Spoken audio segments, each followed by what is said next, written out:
Hey, what's up guys? It is Saintsfan. Welcome back to another Grand Theft Auto 5 video. In today's video, what we're going to be talking about are some tips for new players in GTA Online. Now, with the PC release coming out tomorrow, I figured I'd make this video because there's probably a lot of people that maybe skip the next generation consoles, the PS4, Xbox One, and maybe have forgotten some of this, or this might even be their first time playing GTA Online. And there is a lot of stuff to learn with this game. So I figured I would do sort of a top 10 to help people out and make sure their experience playing online for the first time is a good one. If there are any tips that you guys think of that I don't mention in this video, let people know in the comment section. Hopefully this video does help sort of the newer people to GTA Online. But I guess starting off, and these are in no particular order, but the first thing you're going to want to do is buy a gun. Now, the best guns to buy are the DLC weapons. I think there's a special carbine. That's the one I use, and I think it's really good. And luckily for newer players, you do have access to all the DLC items, which back in the day you didn't. So it's a lot harder to kill people, but these DLC guns are really good. I think they're even better than like the ones that you get from just ranking up. But I would definitely recommend doing that because if people are shooting at you, you're definitely going to want to have a shot to kill them. So definitely buy one of the DLC assault rifles. If you have a little bit of extra money, maybe buy a homing launcher, only because the homing launcher is good for like the people that are trolling and griefing in jets and in air vehicles, and it's really easy to take them out. That's just optional. Like, I wouldn't buy that at the start, but if you do sort of see that a lot, then maybe it might be worth your money to purchase that. The next thing you're going to buy is a garage. Now, there's two different routes you can go with this. One, if you do not have the pre-order bonus of like $1 million, just purchase a regular 2-car garage. I think the cheapest one's like $25,000. And if you don't have a garage, you can't obviously own cars, and you don't have access to the mechanic where he can bring you your cars anywhere you want. So that's why the garages are definitely important. If you do have the $1 million bonus, then, and we'll kind of get into this with the third tip, but you can either purchase a 10-car garage by itself, and I think most of those are like $100,000, or you can purchase an apartment with a 10-car garage.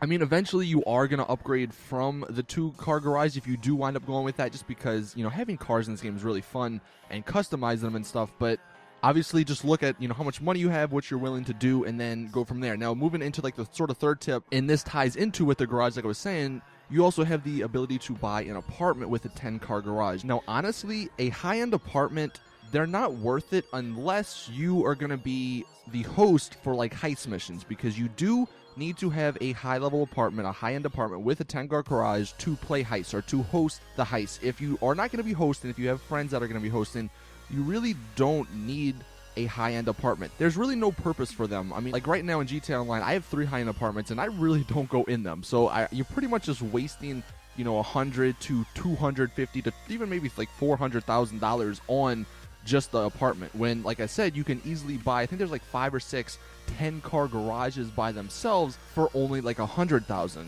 Now, if you do have the money and you want to buy an apartment in a nice spot, or you like the view from it, you know, obviously that's up to you, but just don't be that guy to waste $500,000 of your like pre-order bonus on like the Eclipse Towers when it's really not that worth it. So just take that into account before you do anything apartment and garage wise. The next thing I would suggest car wise is to either one, use the LG. It's free. It's like one of the best sports cars. No, it's only a 2-seater, but it's really good for what it is. I mean, you can't sell it, but to start out, it's definitely one of the best. Or if you want a 4-door car, you can go to the prison, and usually around there you can find the Sultans that spawn, and that's like one of the best sports cars that are 4-door as well. So those are 2 really cheap alternatives to start with a good car. Now, getting into advanced cars, once you get enough money, or if you just want to splurge a little bit with the pre-order bonus, there's a few different routes you can go. If you want a really nice and relatively cheap supercar, I personally would recommend the Entity.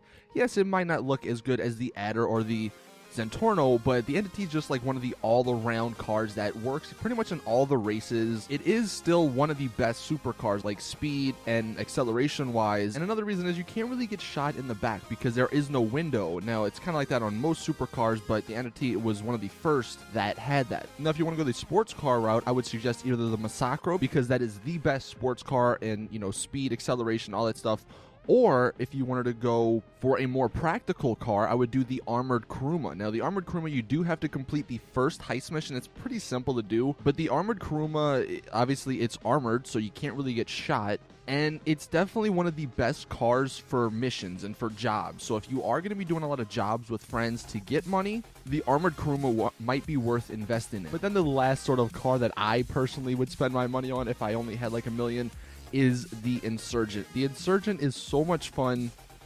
I think it holds 6 people. It's only like $600,000 too.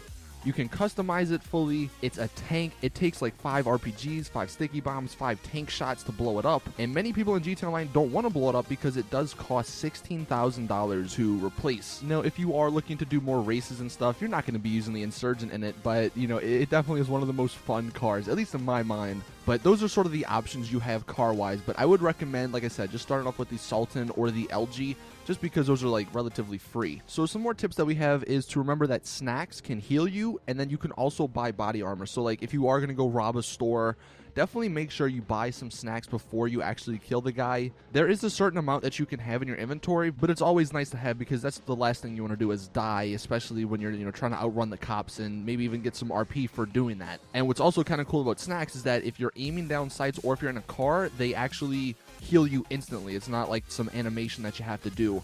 And then as well as the body armor, you can have up to 10, I think. Now, that's dependent on levels. I'm not really sure because I'm obviously like really high level, so I can have 10 at a time. But you can have body armor in your inventory to re-equip if the body armor you have depletes from getting shot. Another tip that you're definitely going to want to make sure you pay attention to is about your money. You're going to want to make sure your money is in your bank and not like on you. So just every now and then go on your phone, go to the bank website, and then deposit all of your money in your bank, because if you have stuff on you, you can easily get mugged, and if you die, you lose a lot more money than what you would lose when you have it all in your bank. Now, a really easy way to make money if you are just starting out is the flight school. I think it unlocks at like level 5 or something, and you can make up to $250,000 easily through this. And I think there's even some ways where like if you make a second character, you can do this again and just transfer the money to your first character, and you can keep doing it over and over again to easily make $250,000. Now, if you want to do that, that's up to you, but I would highly suggest doing this because, one, it's solo and you don't need to rely on other people, and it's, like I said, fairly simple to do. Another thing to remember is passive mode. Many people sort of forget this. Like if you are having trouble, especially because you are a lower level, there's going to be a lot of people, I have a feeling, on PC that are like level 150, 200, 300, something like that have everything unlocked. Remember about passive mode. If they are killing you a lot, if you are having trouble, say, getting back to your apartment or doing certain things in free roam, go into passive mode. They can't kill you, your car is safe, and you can easily get around doing that. Coming in with one of the last tips is about Pegasus Vehicles. Now, Pegasus Vehicles, unless you have a lot of money, most of them are worthless. Like, yeah, they're fun sometimes, but a lot of the helicopters and jets and stuff, people can just blow you out of the sky with the homing launcher, so it's really not worth it, especially spending millions of dollars on these vehicles to only use for a few seconds. Now, again, if you have money and you want to go out and buy some stuff, go for it, but the only one that I would sort of recommend is the Buzzard. The Buzzard, I think it's like $1.2 million, but the Buzzard you can use in a lot of missions, and if you are going to be doing a lot of missions to make money instead of, say, doing like a heist or something, then the Buzzard's really nice because you can call it in a mission and easily kill people, blow stuff up, travel places really fast. So if you are going to be doing a lot of missions with friends, definitely invest in a Buzzard. But like I said at the beginning, if you want to sort of save money, you can just do all that stuff with the Armored Kuruma. It might just take you a little bit longer. But I guess the last sort of tip I would suggest is just to have fun. If you are having trouble in free roam, getting killed a lot, maybe go try to find a crew. I know there's a lot of crews that even do like some role-playing stuff that you can find and have fun with. You can go into invite-only lobbies with friends if you just want to have a more relaxed sort of GTA session. But that is pretty much it. I mean, I'm really looking forward to it. Hopefully this helps some of you guys that are going to be new to GTA Online. And maybe you might have even learned something if you aren't new to GTA Online. But hopefully you guys enjoyed, like I said. Drop a like if you did. Subscribe so you don't miss out on other awesome GTA content. But see you guys tomorrow when the PC release does drop. Like I said, I'll be streaming pretty much all day, so definitely go into the description and check out my Twitch channel. But as always, it's your boy Saintsfan. I'm out. Peace.